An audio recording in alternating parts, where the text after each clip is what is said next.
Pelaksanaan Fit and Proper Test atau tes kelayakan dan kepatutan calon anggota Komisioner Komisi Penyiaran Indonesia Daerah atau KPID Provinsi Jawa Barat telah dilakukan oleh Komisi 1 DPRD Provinsi Jawa Barat selama 2 hari di tanggal 28 dan 29 September 2020 di salah satu hotel di Kabupaten Bandung Barat.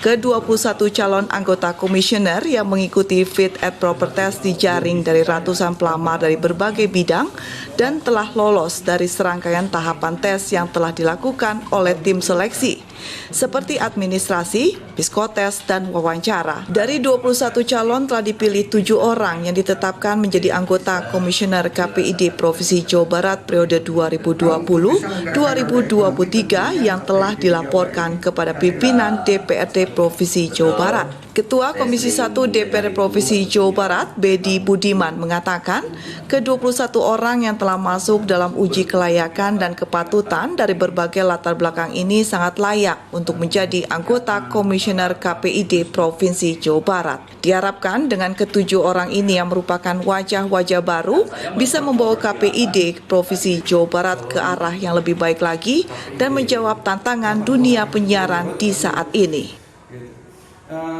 Kami mengharap bahwa KPID bisa bekerja dengan baik karena tantangannya juga tidak mudah. Banyak regulasi yang akan lahir gitu, dan itu membutuhkan tantangan sumber daya KPID yang lebih baik lagi.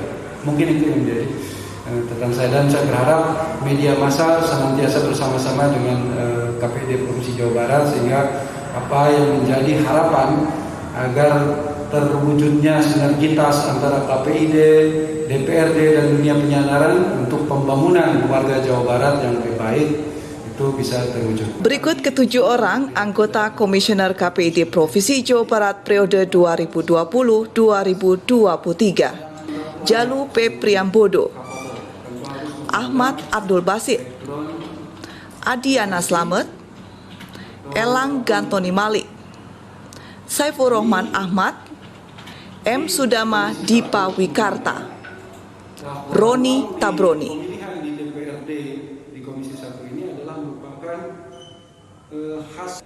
Kan begini, hukumnya itu bila ada ini bisa membuat satu event kepada Humas DPRD Provinsi Jawa Barat melaporkan.